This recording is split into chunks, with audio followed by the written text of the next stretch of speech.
In today's video at Swarm of Comics, I am your host, Bronze Age Bill. I'm joined by my handsome and humble brother, Randy. And we're going to be talking about our favorite top 5 comic book characters of all time and why and what influence they've had on us. That wasn't bad, Bill. Maybe you should get your own show next time. Maybe.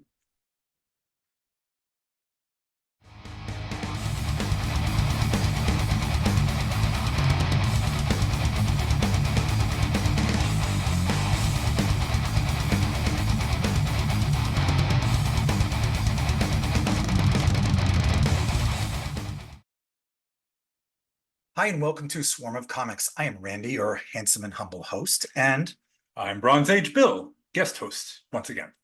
said that with a lot of enthusiasm. I wish I was young like Bill and had that type of energy, but I don't. So today what we're going to be doing is going over a list of our top 5 favorite comic book characters, most influential. It probably covers a lot of different ground with that. Yeah. Bill was coming up. We're also going to be chatting about my brother Bill's first published novel. Yeah. And I thought it would be a fun idea to, well, no, I'm sorry. He thought it would be, I don't want to take his glory from him. He thought it would be a fun idea to talk about our top characters because they help influence his writing and his writing style and his characters.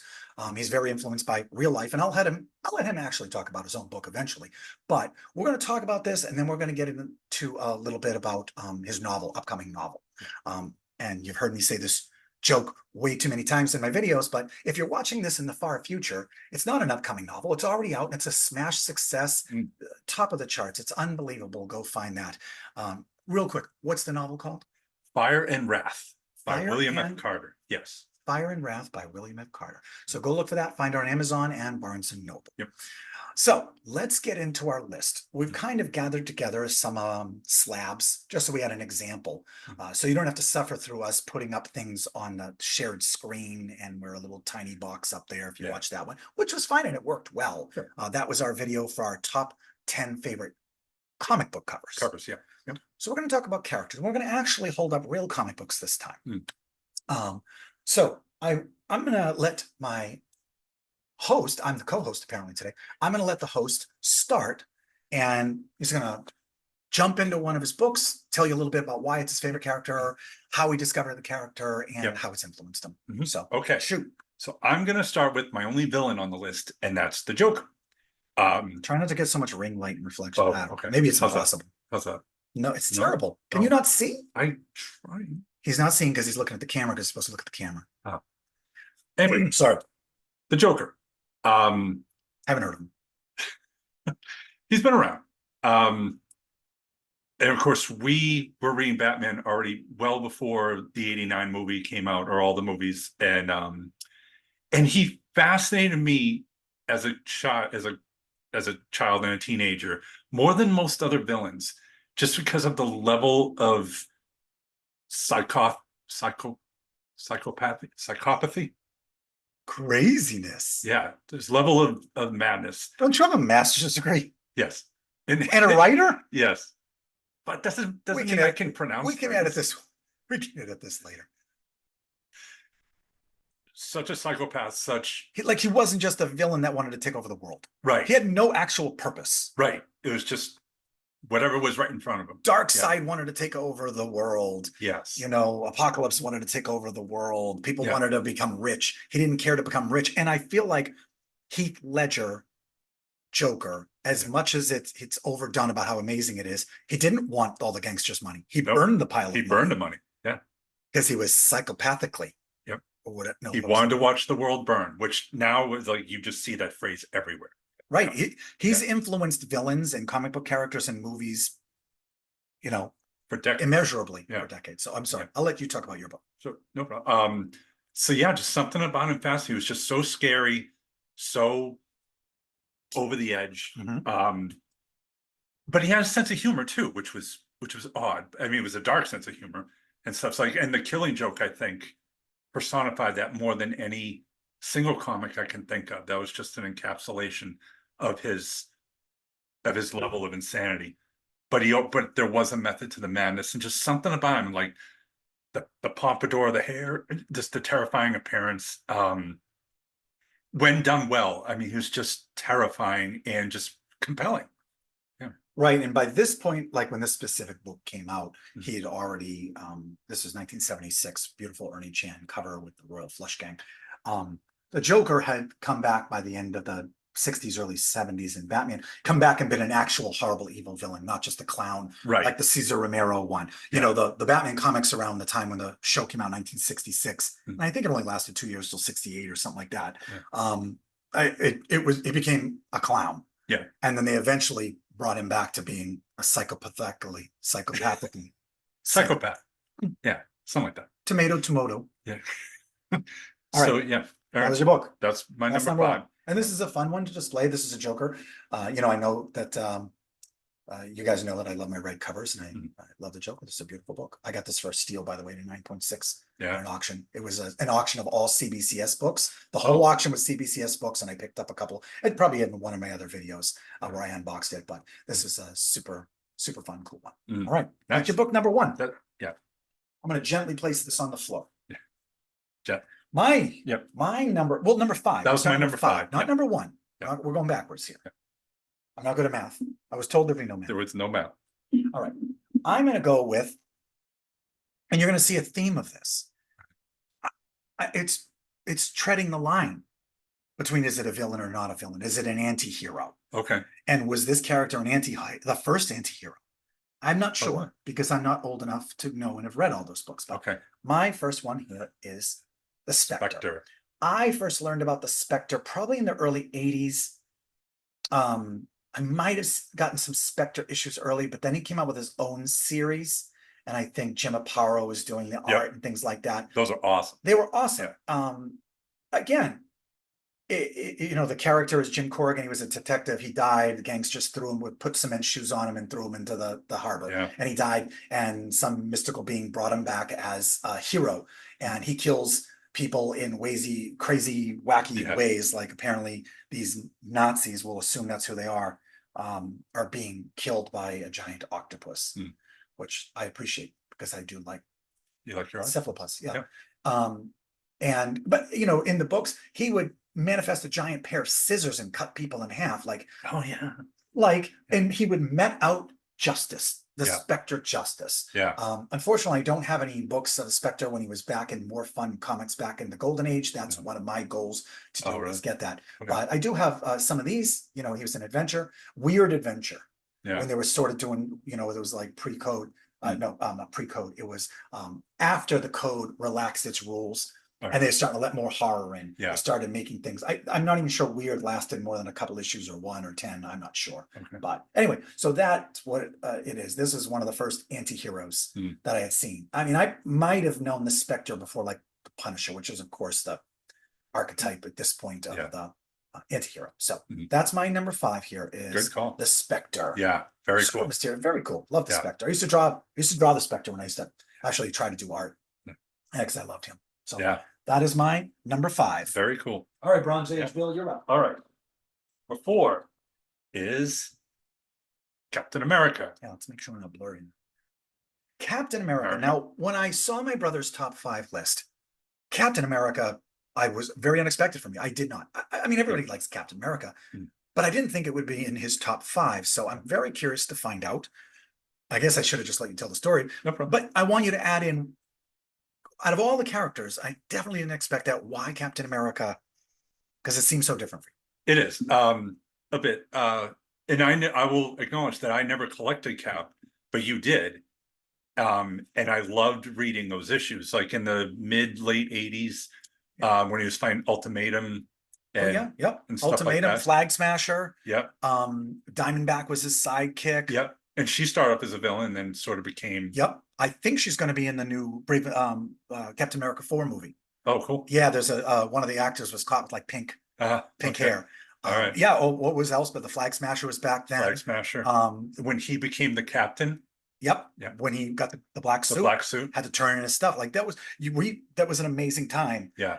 God, I forgot how good some of this is. Remember the Scourge? Yep. I mean, that was Scourge. That was edgy, good stuff. Yeah. You know, none of those issues are worth anything, which is so sad because they should be heralded as like the top of the heap. So But I will say the key moment, and I remember this, even though I hadn't read it in 30 years, was from one of the first issues of Secret Wars. I think it's issue 2. I'm not sure. When all the good guys are deciding who's going to lead them. And of course, you got the Avengers, you got the X-Men, you got all these groups that each have their own leader, Fantastic Four. But Right. who is going to be the one to lead them all? Yep. And I remember somebody, and it wasn't Cap, somebody else recommended Cap be the leader. because Cap would never recommend. He would this. never do that. And the key thing is that Wolverine said, and I think this is an exact quote, was like, why him? He's the least of us. And then Professor X said, he has more courage than anybody else. And it's true, like, and compared to Thor, compared to whoever, Cap may seem like a minor league hero, but it was always about his character, about his courage, about his fortitude and integrity. It's inspiring. Yeah, so that's what I always loved about him. I love that idea. Because definitely most of these books are going to be edgy anti-heroes or villains or cool, because everybody loves the villain. Yeah. Everybody loves Darth Vader. Who doesn't love Darth Vader? Yeah. But the fact of the matter is that Captain America is like inspiring when you read him, you know, and even still today, and I still read Captain America, there's some really good story arcs, and it's definitely, you know, a good model to be after. Yeah. Good model to be after. You know what I mean. Yeah. Yeah. So all right, that's your number that's 4. my 4. Captain America, also beautiful. Yeah, issue great, here. great class. This was in his own book, 1968. I'm sure I unboxed this before I got this graded. I definitely thought this was going to be better than a 4, and I'm still upset about it. Sorry. That's fine. It's fine.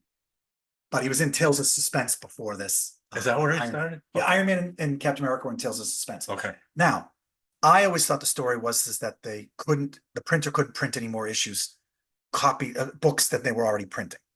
Yeah. So that's why I had so many books like Tales to Astonish and Tales of Suspense that had more than one character in them. Those were the Hulk and the Submariner. Yeah.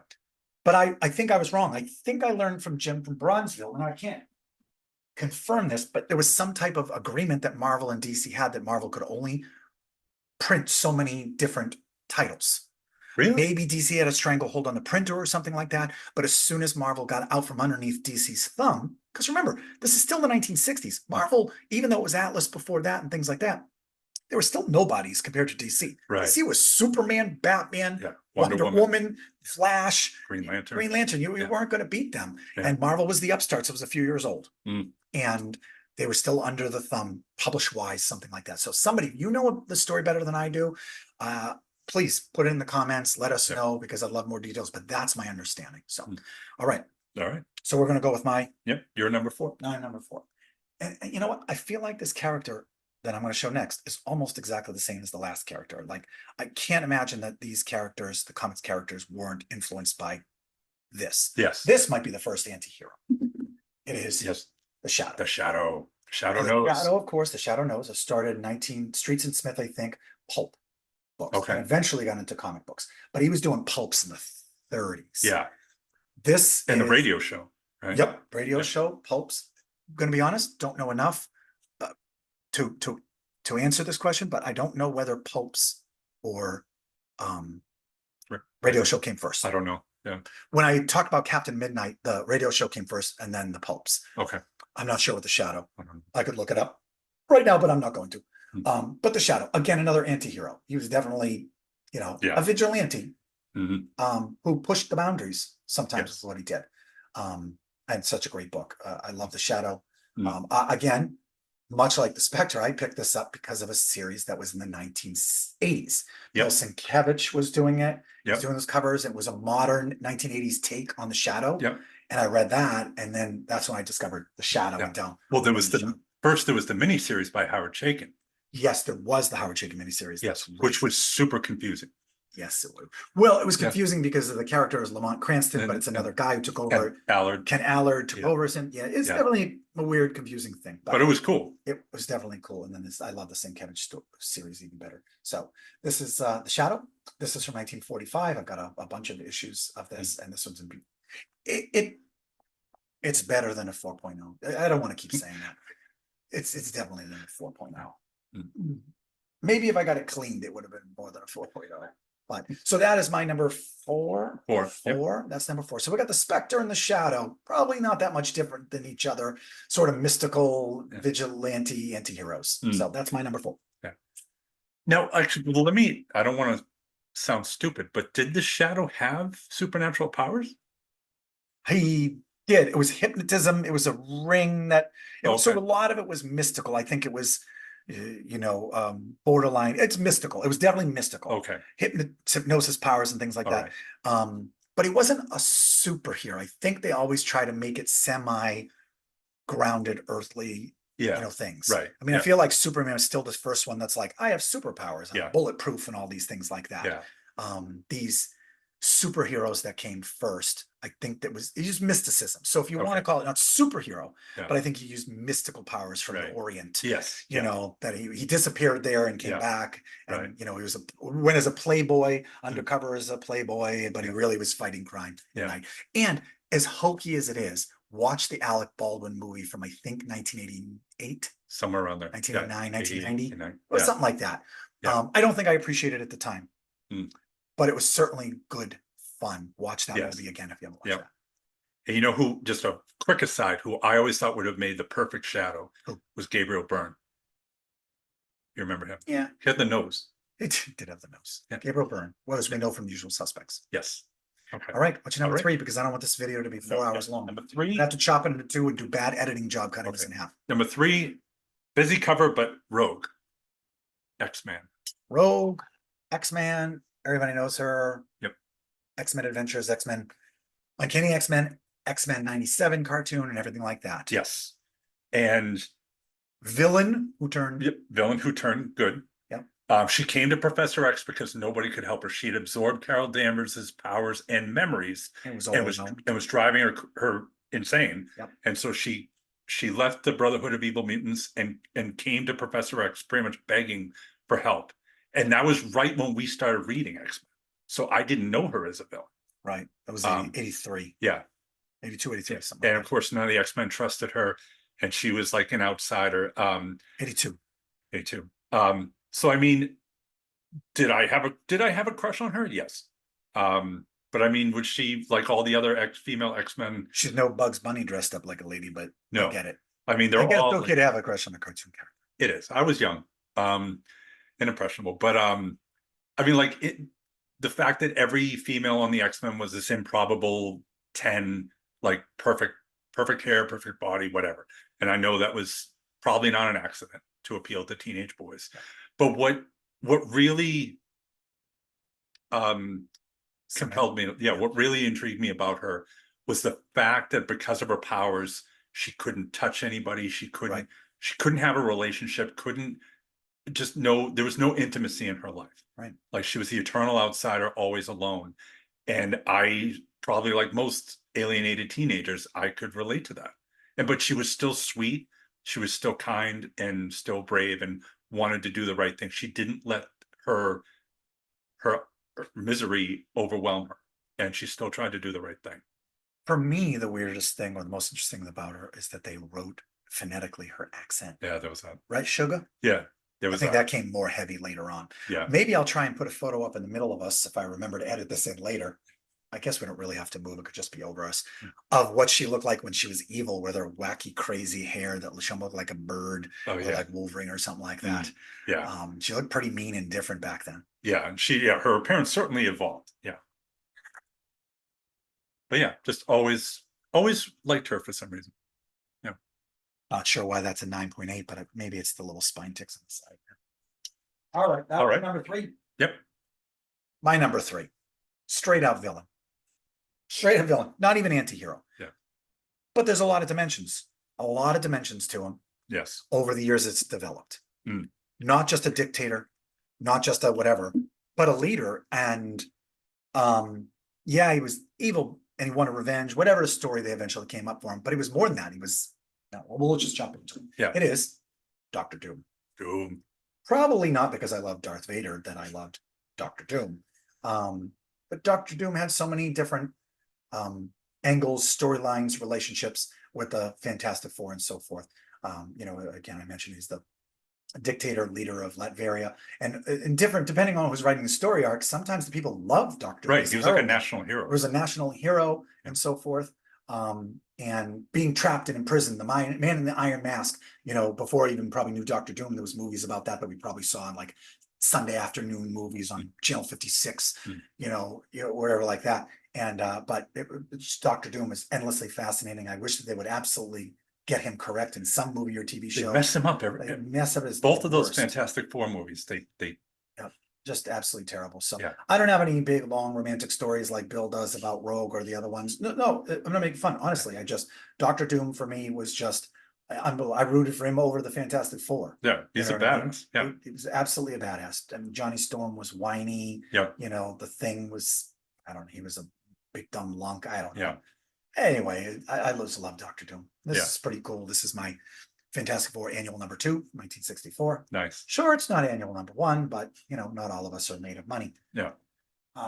Sorry, so that was my number 3. Nice. Yep. 3. All right.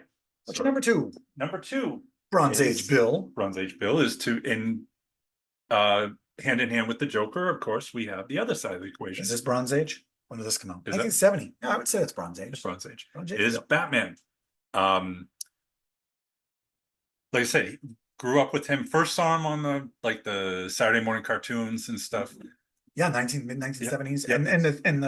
And the live action series. In the live action series. Yeah. So I mean, in both those, he was obviously much more wholesome and just I feel like the series from like 1976. We also saw him in the Super Friends. the Super Friends. Yeah. 5, 6 years old. Yeah. Super Friends. I felt like he was wholesome in that, but I Yeah. felt like he was a little more dark. Do you remember the cartoon with Yes. Batman and Robin? Yep. Um, Yeah. That was a little edgier. Yeah. That was a little edgier. Yeah. And I think they actually used Adam West and Burt Ward's voices in that one. Did they? Yeah. Oh, I don't think I knew that. Yeah. I don't know. My favorite villain from that series was Sweet Tooth. Really? I love candy. Fair enough. And the Joker was better in that than he was in the live action. For sure. But the thing that I will say is there's a lot of things, and Batman is a huge influence Yeah. on me, in so many ways, is that he had no superpowers. And I know there's a lot of comparisons between him and Iron Man, but for Batman, that makes it for me. Just the idea that he is this mortal man among all these immortals and giants and superheroes, and it's all about his brain, the world's greatest detective. Just something that always intrigued me, that he was like almost the eternal underdog, and yet he still found a way to win the day. And he was smart and he was edgy, and like I say, he was driven more than almost any hero that I can think of as far as Justice Secret. Yeah. Also, this is Batman 227 from 1970. Yep. This is Neil Adams' art, and it is an homage to Batman. Was it? Oh, Detective. It says it on. See, I don't have to remember. I don't have to do any research. Yeah. Detective Comics number 31. I knew that, and I doubted myself. Detective Comics 31. So if you go read that, look at that, look up that cover, you'll see this. So Yeah. This is not an inexpensive book anymore. This is not a dollar bin book. This is Right. That's worth something. Now, I'm going to say that after all my complaining about other things, this is a 6.0. I'm not sure it even deserved a 6.0. This is pretty dirty and lots of spine creases. This is a good grade. I think we got lucky on this one. See, something positive on Yes. this one There here. you go. All right, so that's your number 2. That's number 2. Yep. And of course, once we discovered the darker stuff, it was like, oh, this is awesome. Yeah. Right. Yeah. All right, my number 2. Number 2. Hobgoblin. Yeah. I contemplated putting up Amazing Spider-Man 238, but this was easier to find in all of my slabs. Plus, it's such a great cover. Such a great cover. I mean, it looks like an action figure, guys. Yeah. It's not. It's a goddamn comic book. Yeah. Look at it. Well, or you can look at the glare. It's fine. Hobgoblin. Spider-Man 1982, 1983. Hobgoblin comes along, completely changes the dynamic. It's a Yep. mystery. Followed that for mystery. years and years. Yep. You know, he was a mercenary. He worked for, he didn't just do evil things. He was a mercenary, Yeah. you know. He worked for the Rose, didn't he? He worked At some for point. Kingpin. He worked for Kingpin. the Rose and Yeah. things like that. He was a lackey. You know, he Yeah. wasn't just robbing banks and stuff like that. Right. So I absolutely love Hobgoblin. I don't know if it influenced me in any way, Yeah. but he had a hood like the Spectre. So like I'd say I like all people with like a hood, Yeah. like Doctor Doom, the Spectre, Yeah. Hobgoblin. I feel like there's a theme coming here. I Yeah. like hoods. I like comic books with red covers and cowls or hoods, not cowls. So yeah, that's Yeah. my number 2 there, Hobgoblin. I had to think about this list and think about like, what would I want to read? Yeah. What character would I always want to Mm. read that would intrigue me? Now, of course, they've completely ruined the Hobgoblin over the years, but in the time when I was reading it, the Yeah. Hobgoblin was just this amazing character. They ruined the story of who it was. And if you go find that history behind that, maybe even Comic Tropes, if you look at that channel, tells you the history of why the whole mystery that they carried out for years got dragged out. Yeah. The politics behind the creators and the editors about how it ended up and how they finally agreed on who the Hobgoblin was. And it was a big turd. And it wasn't even revealed in actually Amazing Spider-Man. It was revealed in another book. Oh, really? I think, yeah, I Oh. know. It was so terrible. They Yeah. ruined it. But I still love the Hobgoblin. That's my Yes. number 2, baby. Yeah, that's a great choice. Yeah. And just the fact his origin story was so different that he stumbled upon the Green Goblin. Somebody stumbled upon it, Yeah. one of the hideouts, Yeah. and then went to this person who was important, influential, and apparently had a lot of money, which doesn't jive with who the character ended up being. Spoiler, it's Ned Leeds, who That's was a right. reporter. Yeah. And how does he have money to support the stuff and build these things and Right. dye all the costumes so they look like that and make Yeah. female? It just doesn't. It was a stupid Yeah. explanation. I can't remember who was supposed to be. It might even been Kingpin's son. I don't That's remember what- who's supposed to be. That's what I was thinking. Yeah, it was Yeah. something like that. Yeah. But yeah, somebody stumbled upon it and says, "Hey, if you give me like $5,000, I'll tell you where there's this trove of weapons in one of these hideouts." And Yeah. he decided he was going to become him. Yeah. And he was just so badass. It was badass. That was my Yeah. number 2. That's number 2. Okay, my number 1 Number 1, no surprise if No you've seen sur- Bronze Age Bill on here Right. before. is It is Daredevil. Elektra. Daredevil. So It is Daredevil. So many things about him just drew me in as a teenager. Except I try not to get the glare. there you go. Um, Yeah. Obviously, once again, just like Batman, like very much an underdog, blinded as a child, had to compensate. He found his radar sense, trained with stick. Not to mention just like I said, the character was so influential. Like there would be no Teenage Mutant Ninja Turtles without Daredevil. I'm going to challenge you for a second. All right. And I'm not trying to make this video longer. Stick with us, folks. All right. We're getting there. I'm going to stick with you. Did you love Daredevil or did you love Frank Miller's writing and his take on the character? Because you mentioned stick. You mentioned the idea that how the influence of it. The question is, because this was coming out 82, Yeah. 80, right when we were buying the books. Mhm. 83 when we picked it up. Again, you're going to see a lot of this going as Bronze Age Bill, indicates, is that this was our prime. We were 10, 11 years old, and all of a sudden we're being influenced by this. Yeah. But my honest question for you, and I want you to answer honestly. Yeah. If you went back now and read the Daredevil books that came out in the 70s before that, when he was like teamed up like with the Black Widow and things like that, would you feel the same about the character? Would you have liked as much? Have you read the 60s versions of the book and like that? That's a good question. And the answer is probably not. That's okay. Yeah. It's still the character you like because Yes. it's that depiction of the character. Yeah. It's Miller's interpretation and his. And you still like the idea of how he got to where he is. But Yes. I just wanted to challenge a little bit because I feel like it's more like Frank Miller's Daredevil, Yes. which I will of course carries to this day because his influence on the character and his background and history and Yeah. ninjas. Yeah. And it was Yes. No, he made an indelible impact. And actually, I was talking to one of my writer friends not long ago, and I was wearing my Daredevil shirt of Daredevil 180. And he had met Frank Miller years and years back in the early 80s at a convention or somewhere. And he asked him, like, Frank, like, or Mr. Miller, whatever he said, like, what you're bringing such a different atmosphere to comics. You're almost making them like neo-noir, like what's up? Like, why do you have such a different approach to Daredevil than most other superheroes? And he said, because I was in New York City, I got mugged. And I just realized how rampant crime was. And so I decided I was going to capture that and put just a huge element of just street crime and make Daredevil grittier and darker. And I was like, oh, okay. So Steve Dooner, if you're watching, thank you. Yeah, because let's think about this. Not super powered That's right. villains. Yeah. I mean, they've got abilities, Yeah. but he was very much more grounded. Yeah, very grounded. Is ninjas grounded? Maybe. Yeah. Maybe. I mean, it's possible. And like I said, and also Miller's writing style is a huge, huge impact on my own Right. fiction writing. Right. Yes. So, yeah, number one, by a mile. Yeah. All right. My number one. Yep. We'll just get right to it. Yep. Spider-Man. And justly so. It's Spider-Man. It's just, it was so easy to identify with a character like this. He was funny. He was always joking. That's the big thing for me. Hmm.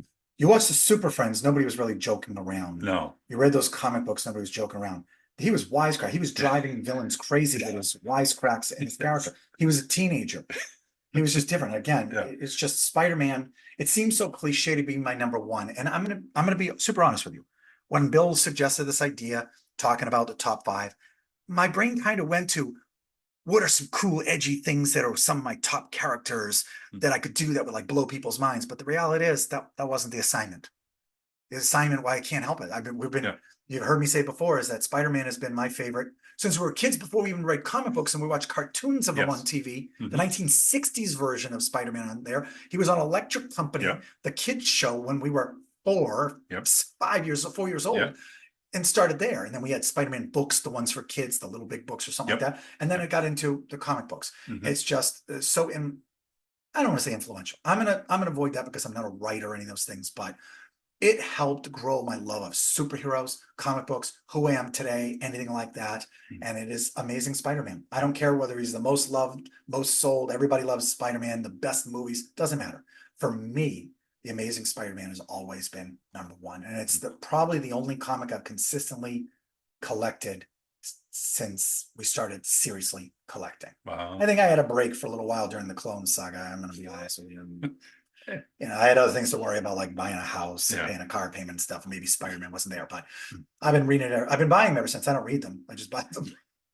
They're in a big pile in the closet. I got to catch up on 5 years of Spider-Man, but Yeah. I'm sure he's still an amazing character. I'm sure. So also we had the Hobgoblin in the last one, so we had a little Green Goblin Yeah. on here. And this is the first issue of the Green Goblin, Nice. first appearance. And the Hulk is in this one. Yeah. Super weird cover. He's like Yeah. on top of a cave or something like that. Yeah. I don't know. I wouldn't say it's Interesting. the best, but it's awesome.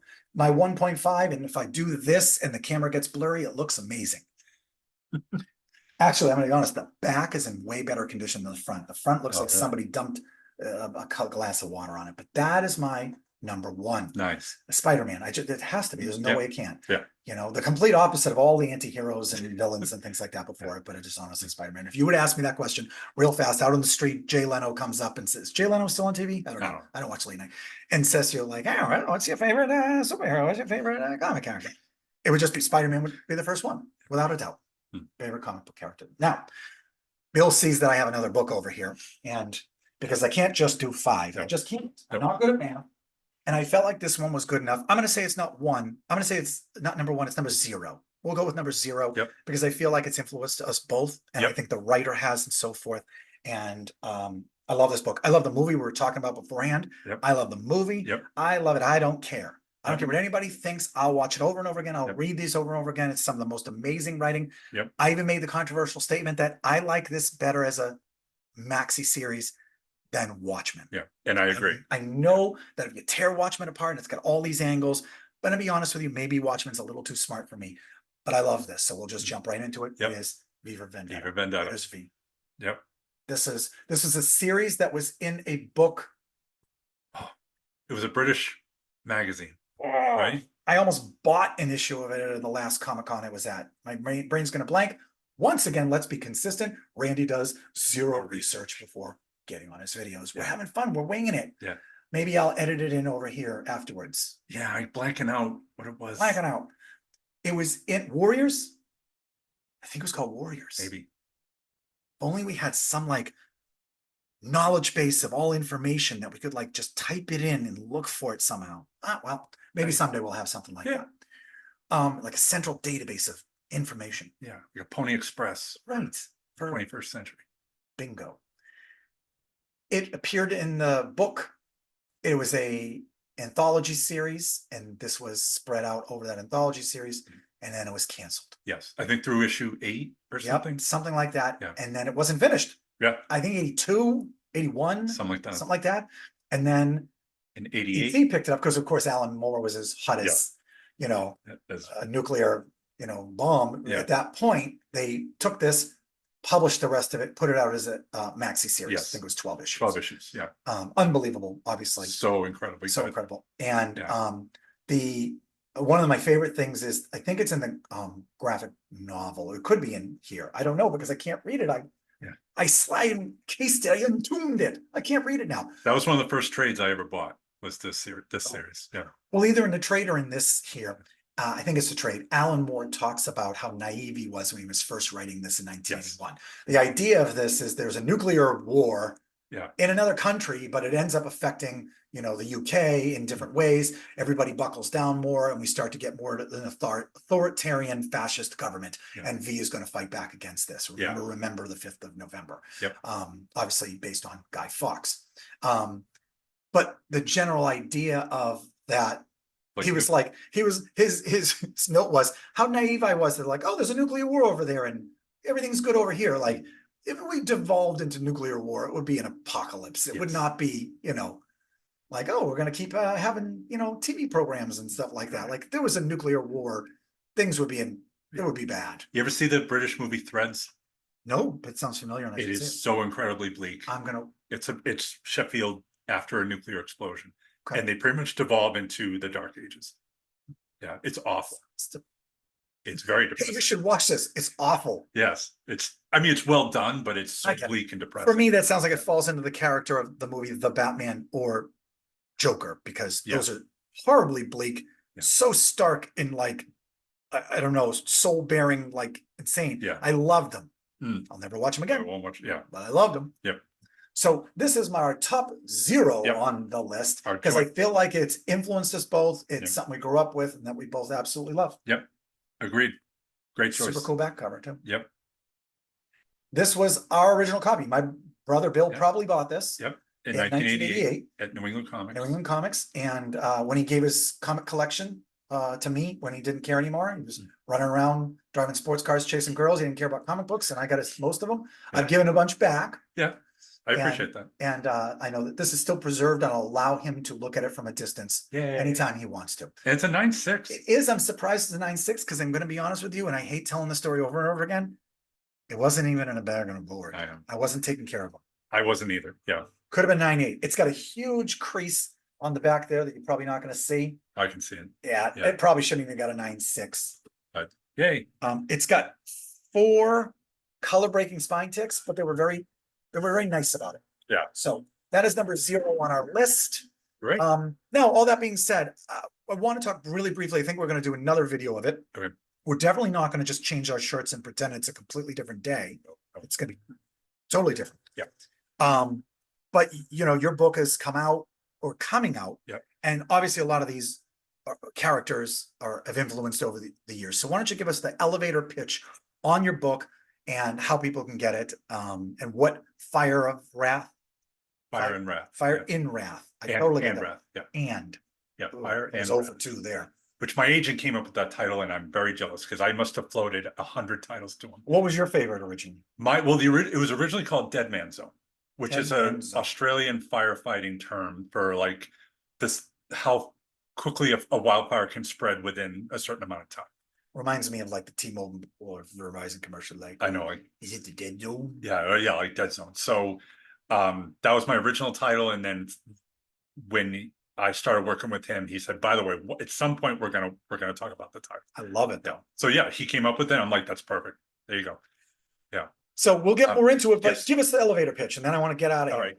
And like I said, and this probably goes back to comics because it's a rogue character with a redemptive arc. And so what is, he's a career criminal, he's a professional arsonist, and he's on the run both from the Pennsylvania State Police for a job that went bad and from the mob because he double-crossed them.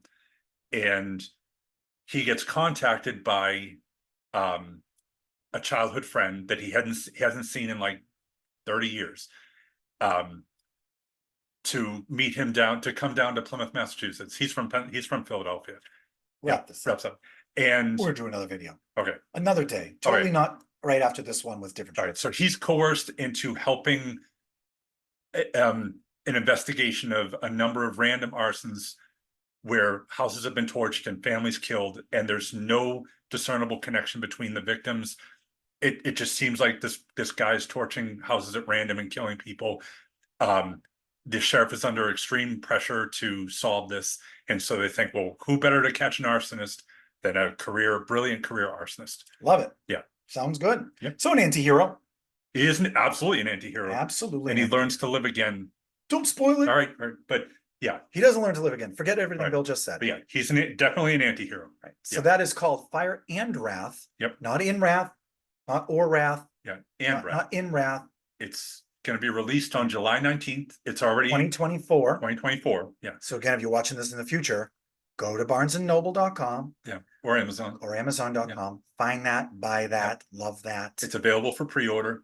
If you're watching this right now. Yeah, I got an advanced review done that I just got back the other day. She gave it 4 stars Perfect. and a glowing review, so that's very encouraging. Awesome. And we can Yeah. definitely cover all that in the next video. Yes, That's going to be recorded later.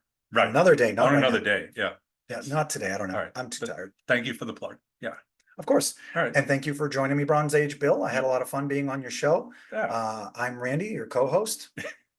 And I'm Bronze Age Bill, your handsome and humble host, guest host. And thank you for watching my show. We're Swarm of Comics. We're Swarm of Comics. Yeah. Like, subscribe, comment. Yep. Do all the things. Share. Share. Yeah. Sharing is caring. Yes.